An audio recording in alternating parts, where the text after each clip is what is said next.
Um, Stan, a 40-year-old man with blonde hair and blue eyes, is sitting at a table with his wife, Ellen, a brunette. You people are privileged. I see it every day at work. Greedy, always holding out for every dollar. What? What do you mean by you people? You sound like one of those anti-Semites, but you're Jewish. You are one of those people. No, I'm not. What do you mean, no, I'm not? I'm not Jewish. What? What are you talking about? That's nonsense. Are you just trying to get back at me for what I did? It's what you always told me. That's why we got married. You go to high holiday services and you want your children to get bar and bat mitzvah. Everyone knows that you're Jewish. My parents especially knew that. You must be joking about this. Why would I joke about something so serious? No, I'm just tired of being something that I'm not. I mean, you're finally admitting to me a secret that you've held on to since before we were married. So you're making me want to come clean too. This is much worse. Pretending to be Jewish? How can you live with yourself? And I didn't lie to you about having an abortion. You never asked me, and I didn't share it with you. But don't you understand, Ellen? I did it for you, for your parents. I loved you. And I knew that if I wasn't Jewish, your parents would have never let you marry me. Judaism is in your blood. And now you're such a hypocrite. What you did was a sin. Sin? What do you call aborting a baby and never telling me, the father, and then lying to me about not being able to have children, that you were infertile? It was because of that damn abortion, wasn't it? Stop it. It was my body, my choice. Don't give me that bullshit. You stood in a temple with a rabbi giving us a blessing while all along you're Catholic. You lied to everyone, pretending to be Jewish. Do you really want me to believe that because my parents might not let me get married to you, that I had no say in the matter? That I wouldn't go against my parents? This is like a soap opera.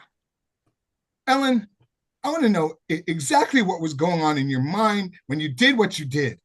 Maybe it will help me I, understand. if I tell all, you better do the same. Okay, yes.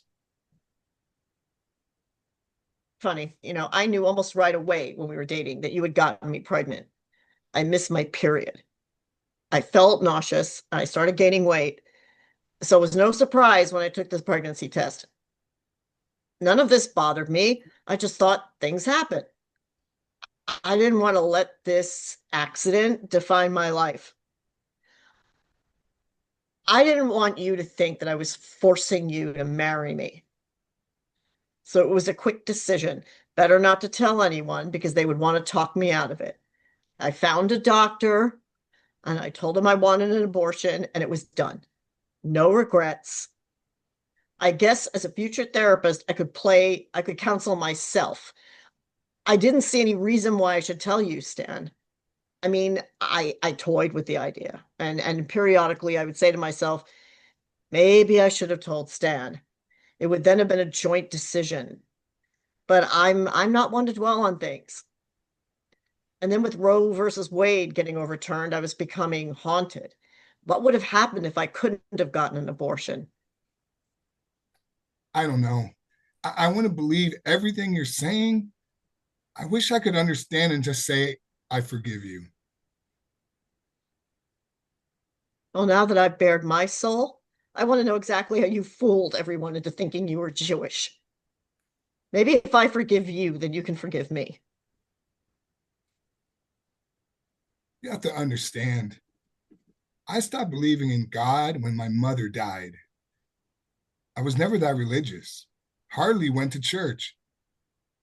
And when I met you, Ellen, and saw how much love and support you got from not only your parents, but from the community of friends you had at the synagogue, I thought pretending to be Jewish might get it to rub off on me.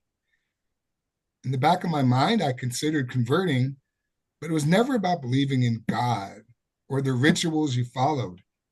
I just couldn't buy that. And when you told me how adamant your parents were about only letting you marry a Jewish man, I felt cornered. When I saw how narrow minded they were and how their religious beliefs ruled their lives, it told me I could never convert. That would be going too far. Still, I would do anything for you. I knew you had the strong relationship with your parents. In a way, you should be glad that at least I was true to myself about being an atheist, even though I would never admit that to you. What was it like being in the synagogue?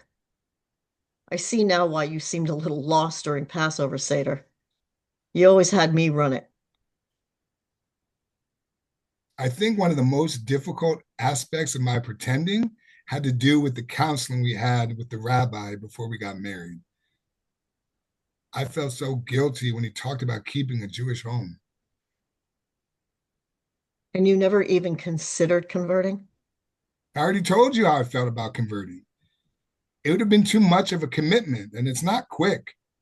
Don't you have to wait at least a year after you've gone through all the holidays and experienced all the life cycle events? Plus, I didn't even know if your parents would have accepted me as a convert, not being born Jewish. I heard rumblings at the synagogue that scared me. Things like, well, he's not really Jewish. In my mind, whoever said that isn't truly Jewish themselves. They're close-minded. The converted congregants I know practice the Jewish religion fully in their lives. I wish you'd been brave enough to talk to me about this. I was a fool. And now what are we going to do? What will our children and our neighbors think? If we do this together, I can imagine that it will all work out. What about me? Is there something you want me to do? Some kind of atonement? I want to make something clear. I believe a woman should have the right to choose. Abortion should always be an option. It's just that in your case, it should have been a joint decision. But I guess you could say it's history. Can't be undone. I'm just being pigheaded about it because it hurts. It hurts me too. Ellen and Stan stand up and hug one another and say at the same time, I forgive I you. forgive you.